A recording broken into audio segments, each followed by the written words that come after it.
Vers 14 heures, Rui Pedro, un enfant de seulement 11 ans, a demandé la permission à sa mère de faire un tour en voiture avec son ami Afonso Dia. Filomena, préoccupée, a refusé la demande et a suggéré que son fils joue dans le terrain derrière le bureau où elle travaillait. À 18 heures ce même jour, le téléphone a sonné. C'était le tuteur de Rui, informant que l'enfant n'était pas venu en cours. La bicyclette de Rui était abandonnée, dissimulée parmi les buissons du terrain où il aurait dû jouer. À partir de ce moment-là, débutait une recherche désespérée qui durerait des décennies, l'enfant n'ayant été revu que des années plus tard sur des forums obscurs du dark web. Restez jusqu'à la fin pour comprendre comment une simple demande d'un enfant pour faire un tour en voiture avec un ami s'est transformée en l'une des affaires les plus troublantes du Portugal, impliquant un réseau international de pédophilie, des défaillances policières alarmantes et une mère qui, même 24 ans plus tard, conserve toujours la chambre de son fils exactement comme il l'avait laissé ce jour fatal de mars 1998. Et si vous n'êtes pas encore inscrit à la chaîne, profitez-en pour vous inscrire maintenant et activer la cloche pour ne manquer aucune affaire aussi impactante que celle-ci. Mais pour comprendre complètement cette tragédie, nous devons remonter dans le temps et découvrir qui était Rui Pedro. Rui Pedro Teixeira Mendonça est né le 28 janvier 1987, apportant la joie à ses parents Manuel et Filomena Teixeira. Avec sa sœur Karina, de 3 ans sa cadette, il vivait ce qui semblait être une vie parfaite dans le petit village de Lousada, district de Porto, au Portugal. C'était un enfant extraordinairement affectueux et joyeux. Sa passion pour les animaux était si grande qu'il avait constitué une véritable collection d'oiseaux chez lui, devant en confier certains à ses grands-parents faute d'espace. Une fois, sa sensibilité est devenue évidente lorsqu'il a construit une cabane dans l'arbre pour un écureuil qu'il avait sauvé, étant complètement bouleversé quand l'animal est retourné à la nature le lendemain. Au-delà de son amour pour les animaux, le garçon avait une créativité qui impressionnait tout le monde. Filomena adorait raconter, avec fierté, comment il avait une fois improvisé une antenne de télévision en utilisant simplement une fourchette. Et comme tant d'autres enfants de son âge, Rui Pedro rêvait grand, il voulait devenir footballeur professionnel quand il grandirait. En 1995, un jeune homme de 21 ans nommé Afonso Dia a commencé à fréquenter l'auto-école où travaillait Filomena. Issu d'une famille modeste, Afonso était là pour obtenir son permis de conduire. Ce que personne ne pouvait prévoir, c'est que cette simple présence se transformerait en l'élément central de l'une des plus grandes tragédies familiales du Portugal. Initialement, le rapprochement semblait naturel. Filomena, touchée par la situation financière précaire du jeune homme, a commencé à l'aider avec des vêtements et des articles de première nécessité. En guise de remerciement, Afonso s'est mis à faire de petits travaux à l'auto-école pour gagner un peu d'argent. Peu à peu, il est devenu une présence constante non seulement dans l'établissement, mais aussi dans la vie de la famille Teixeira Mendonça. La différence d'âge entre Afonso et Rui, 10 ans, était justifiée par beaucoup en raison du comportement considéré comme immature du plus âgé. Il a le même âge mental que les enfants, disaient certains. Cet argument, ajouté à l'apparente bonté d'Afonso, lui a permis de gagner progressivement la confiance de la famille, particulièrement celle de Filomena. Le niveau de confiance est arrivé à un tel point qu'Afonso a eu la permission de rester seul avec les enfants. Fréquemment, c'était lui qui emmenait Rui Pedro et Karina à l'école. L'amitié entre lui et Rui Pedro semblait spéciale, aux yeux de beaucoup, ils étaient comme des frères. Selon Afonso lui-même, ils entretenaient une relation fraternelle. Cependant, tous ne voyaient pas cette proximité d'un bon œil. Manuel, père de Rui, et José, le grand-père maternel, manifestaient constamment leur malaise face à la situation. Pour eux, il n'était pas naturel qu'un homme adulte passe autant de temps avec un enfant. Le fait qu'Afonso fume en présence du garçon ne faisait qu'augmenter leur inquiétude. Les avertissements du père et du grand-père n'ont pas été ignorés. Filomena, respectant les préoccupations de son mari, a commencé à imposer des limites autant qu'Afonso passait avec les enfants. Cette décision, apparemment prudente, pourrait avoir été le déclencheur d'événements encore plus troublants. Dans les semaines qui ont précédé la disparition, des témoins ont rapporté des changements subtils dans le comportement d'Afonso. Il a commencé à manifester une obsession croissante pour Rui Pedro, s'enquérant fréquemment de ses allées et venues et de ses activités. Karina elle-même, la sœur de Rui, a révélé plus tard qu'Afonso avait commencé à prendre des photos d'elle et de son frère, chose qu'il n'avait jamais faite auparavant.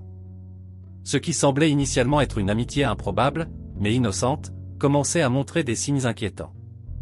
Des rencontres secrètes entre Afonso et Rui, même après les restrictions imposées par la famille, ont été rapportées par des voisins. L'obsession d'Afonso pour le garçon devenait de plus en plus évidente, bien qu'à l'époque ces signes n'aient pas été interprétés comme le prélude de la tragédie qui allait survenir. Plus tard, pendant les investigations, on a découvert qu'Afonso avait invité tant Rui que son cousin Joao André à une rencontre troublante, connaître des prostituées. Cette invitation, faite à des enfants de seulement 11 ans, ne serait que la pointe de l'iceberg d'une histoire beaucoup plus sombre. La proximité entre Afonso et la famille Teixeira Mendonça, construite au fil de 3 ans, avait créé un faux sentiment de sécurité qui s'avérerait fatal. L'amitié controversée entre un homme de 21 ans et un garçon de 11 ans atteindrait son point culminant tragique le 4 mars 1998. Ce qui avait commencé comme un mercredi ordinaire à Lousada, Portugal, se transformerait en jour zéro de l'une des affaires les plus troublantes de l'histoire criminelle portugaise. Vers 14 h, après le déjeuner, Rui Pedro a fait sa dernière visite documentée au bureau de sa mère à l'auto-école. L'objectif était simple, demander la permission de faire un tour en voiture avec Afonso Dia, ce même ami qui, ces dernières semaines, manifestait une obsession croissante pour le garçon. Philomena, suivant tant son intuition maternelle que les préoccupations exprimées antérieurement par son mari et son père, a refusé la demande. Comme alternative, elle a suggéré que son fils joue dans le terrain derrière le bureau, une zone qui, bien qu'entourée de routes principales, était considérée comme sûre et communément utilisée par les enfants locaux. La séquence d'événements qui a suivi reste l'objet d'un examen judiciaire intense. 3 garçons qui jouaient au football dans le terrain ont fourni un témoignage crucial. Vers 15 h, une Fiat Uno noire est entrée sur le chemin de terre. Le conducteur était sans équivoque Afonso Dia. Rui Pedro, après une brève conversation, est monté dans le véhicule, laissant sa bicyclette derrière lui. Ce témoignage a été corroboré plus tard par une pompière locale, qui a également identifié positivement Afonso comme le conducteur. La Fiat Uno en question appartenait au frère d'Afonso. Selon les registres ultérieurs, Afonso avait demandé le prêt du véhicule sous prétexte de l'emmener pour une inspection annuelle gouvernementale, engagement qui ne s'est jamais matérialisé. Ce détail deviendrait un élément suspect supplémentaire dans une trame de plus en plus complexe. À 18 h, le téléphone a sonné dans le bureau de Philomena. Le tuteur de Rui l'informait que le garçon n'était pas venu à son cours de 17 h, une absence sans précédent, particulièrement considérant que ces cours étaient fondamentaux pour l'aider avec sa condition d'épilepsie. Cet appel a déclenché le début d'une recherche qui s'étendrait sur des décennies. La mobilisation a été immédiate. Voisins, parents et amis se sont répandus dans le village à la recherche de tout signe du garçon. C'est pendant ces recherches initiales qu'est apparue une découverte troublante. La bicyclette de Rui était stratégiquement positionnée entre des buissons hauts, dans une disposition qui suggérait une tentative délibérée de dissimulation. Un voisin a rapporté avoir remarqué la bicyclette à cet endroit vers 15 h, horaire qui coïncide parfaitement avec les témoignages de l'observation de Rui montant dans la voiture d'Afonso. Quand il a été interrogé par la police, Afonso a présenté une version qui contredisait frontalement les multiples témoignages. Selon lui, il avait vu Rui pendant seulement 5 minutes, entre 13 h 50 et 13 h 55, avant de conduire seul jusqu'à la ville voisine de Passo de Ferreira. Il a affirmé avoir stationné devant une pharmacie, être resté dans le véhicule pendant une période indéterminée, puis avoir marché dans la ville en regardant les vitrines. Plus tard, il serait allé à Freeminde, où résidait sa petite amie, arrivant à 18 h 45. C'est seulement à ce moment-là, selon son récit, que sa sœur l'a informé de la disparition de Rui. Un détail particulièrement inquiétant est apparu lors de l'interrogatoire initial. Quand il a été confronté par le grand-père de Rui, José, qui a offert une somme considérable d'argent pour des informations sur la localisation de son petit-fils, Afonso s'est mis à pleurer et a fait une déclaration énigmatique. Il a dit que s'il voulait trouver Rui, il devrait fermer les frontières. Cette suggestion que le garçon pourrait être transporté hors du pays acquérait une signification encore plus sinistre dans les années suivantes. Le comportement d'Afonso pendant les premières heures de l'enquête a attiré l'attention des enquêteurs. Il démontrait une tranquillité inhabituelle en niant son implication, mais devenait visiblement perturbé quand il était confronté à des témoignages spécifiques. Particulièrement révélatrice fut sa réaction au témoignage du cousin de Rui, Joao André, qui a révélé que les jours précédant la disparition, Afonso les avait invités, lui et Rui, à une rencontre avec des prostituées, une révélation qui a provoqué une réaction agressive d'Afonso, qui a tenté d'intimider Joao André pour qu'il se taise. Le 4 mars 1998 s'est terminé sans réponse, seulement avec l'écho angoissant d'une mère qui avait perdu son fils. La nuit est descendue sur Lousada, mais pour la famille Teixeira Mendonça, commençait une obscurité qui durerait des décennies. La prochaine observation confirmée de Rui Pedro n'interviendrait que des années plus tard, dans des circonstances terribles, sur des forums obscurs du dark web, révélant un destin encore plus sombre que quiconque aurait pu imaginer en ce mercredi fatal. Le mépris avec lequel les autorités portugaises ont conduit l'affaire Rui Pedro deviendrait l'un des aspects les plus révoltants de cette tragédie. Même avec de multiples témoignages pointant vers un enlèvement, la police a insisté pour traiter l'affaire comme une simple disparition, comme si le garçon s'était simplement perdu et reviendrait bientôt. La Garde nationale républicaine, GNR, en recevant la plainte, a démontré un manque d'urgence préoccupant. Ils n'ont pas isolé la zone où la bicyclette a été trouvée, n'ont pas relevé d'empreintes digitales sur le véhicule suspect et n'ont même pas tracé l'appel mystérieux reçu par Philomena, où un enfant, avec une voix identique à celle de Rui, criait désespérément en appelant sa mère. L'un des épisodes les plus choquants de l'enquête s'est produit quand Philomena a été harcelée par l'un des inspecteurs de la police judiciaire au début des investigations. La famille ne découvrirait que des années plus tard que le Portugal disposait d'unités médico-légales spécialisées, des ressources qui n'ont jamais été mobilisées pour cette affaire. Même lorsque des indices sont apparus suggérant que Rui était peut-être emmené hors du pays, les autorités n'ont pas activé les contrôles aux frontières.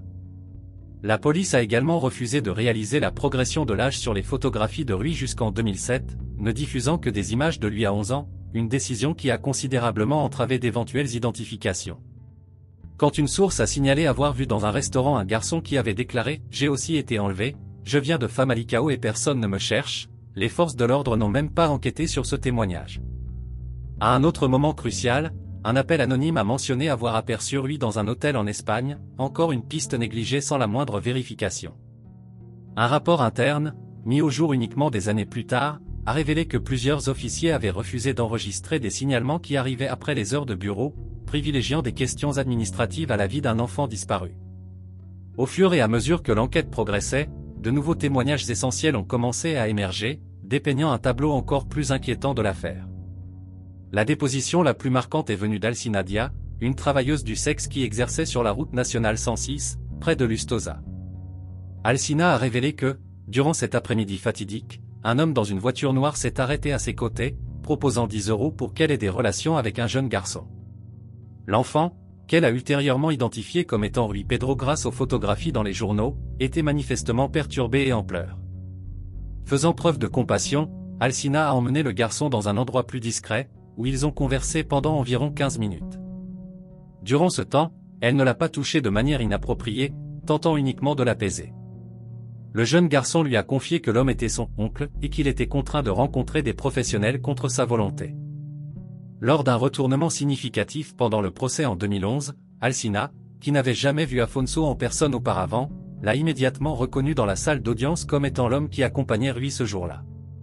Cette reconnaissance était d'autant plus frappante qu'elle n'avait fait aucun effort préalable pour voir Afonso, bien qu'elle ait dialogué avec les autorités à 3 occasions différentes.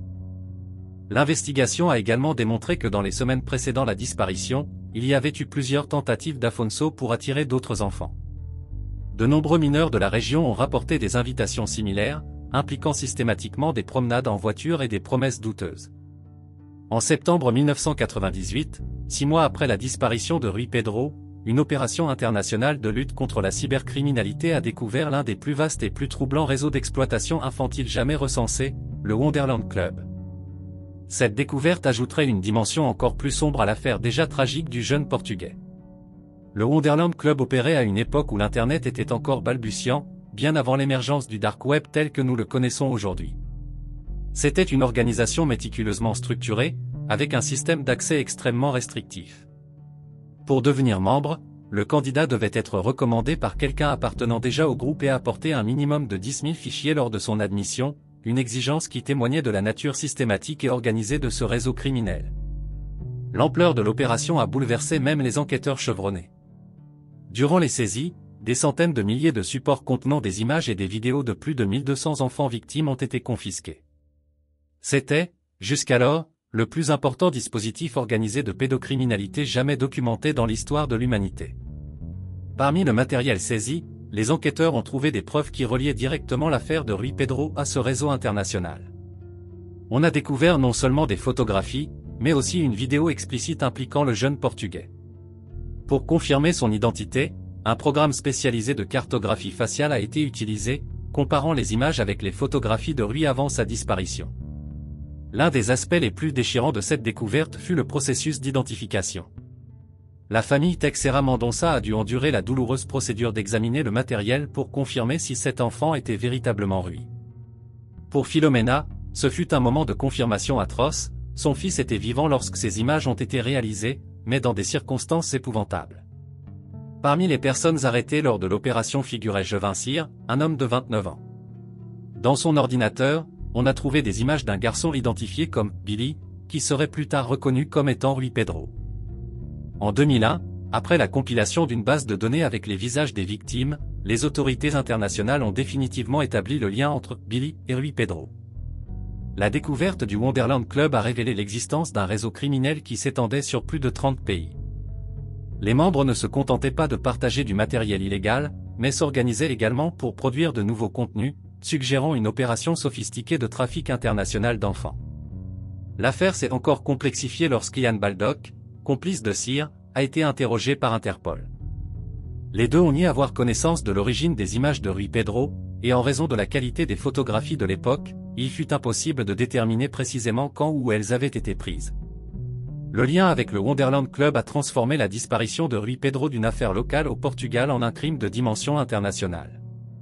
Cette découverte a également jeté une nouvelle lumière sur un aspect troublant de l'affaire.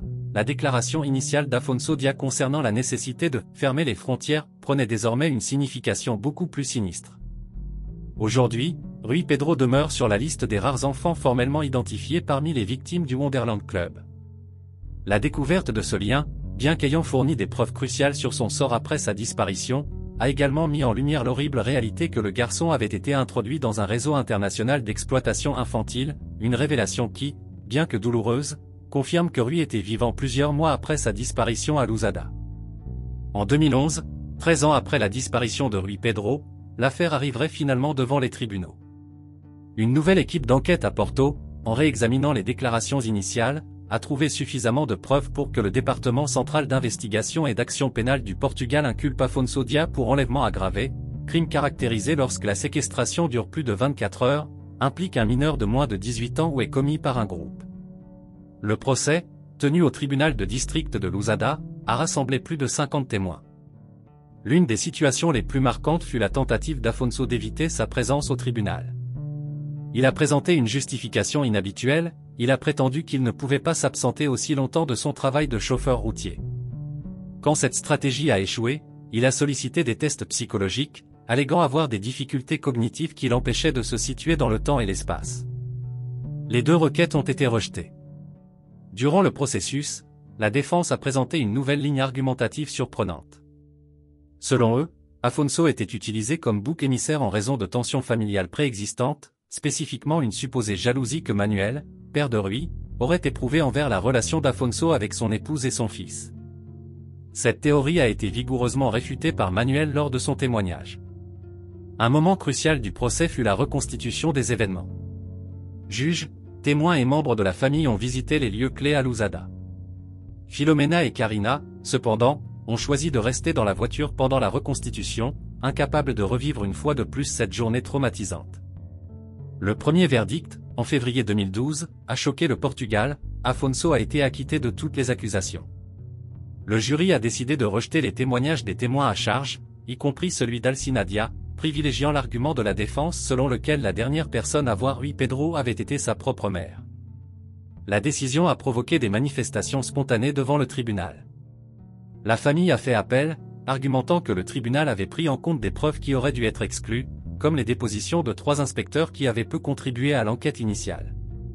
Ces policiers avaient témoigné uniquement pour jeter le doute sur la crédibilité d'Alcina Dia, renforçant les préjugés contre les travailleurs du sexe. En 2014, après une intense bataille judiciaire, un nouveau procès a eu lieu. La santé de Philomena, déjà fragile, s'est détériorée davantage à l'approche de la procédure. Elle a dû être hospitalisée et alimentée par sonde pour rassembler les forces nécessaires pour témoigner à nouveau. Le second procès a abouti à un verdict différent, bien que pas entièrement satisfaisant. Afonso a été reconnu coupable d'avoir tenté de corrompre un mineur et d'être la dernière personne vue avec Rui Pedro. Néanmoins, il n'a pas été condamné pour l'enlèvement en raison de la prétendue absence de preuves directes. La sentence, 3 ans et 6 mois d'emprisonnement. En mars 2015, Après avoir épuisé tous les recours possibles, Afonso a finalement commencé à purger sa peine à la prison de Guimarães. Cependant, en raison de sa bonne conduite, il a été libéré seulement 2 ans plus tard, en mars 2017. Avant son incarcération, Afonso a accordé une interview télévisée qui a suscité l'indignation publique. Avec une tranquillité troublante, il a affirmé ne rien regretter, excepté s'être impliqué avec la famille Teixeira Mendonça. Il a même suggéré que le véritable coupable demeurait impuni. Lorsqu'il a été interrogé sur sa suggestion énigmatique de fermer les frontières le jour de la disparition, il a qualifié ce commentaire de simple ironie. Après sa libération, Afonso est retourné à une vie normale, s'est marié et a eu un enfant. Dans des interviews ultérieures, il a continué à maintenir son innocence, affirmant avoir purgé une peine pour un crime qu'il n'avait pas commis. Quand il a été confronté à la question de la sécurité de sa famille face à l'indignation publique, il a exprimé son inquiétude concernant d'éventuelles représailles, bien qu'il ait affirmé qu'il continuerait à croire que Rui Pedro était vivant jusqu'à preuve du contraire. Les questions les plus importantes demeurent sans réponse. Où est Rui Pedro et quel fut son véritable destin après cet après-midi de mars 1998? Partagez dans les commentaires votre opinion sur ces questions qui hantent encore le Portugal aujourd'hui. Si cette affaire vous a touché comme elle a touché tant d'autres personnes, n'oubliez pas de vous abonner à la chaîne et d'activer la cloche pour ne manquer aucune autre affaire qui mérite d'être rappelée et discutée. À la prochaine affaire!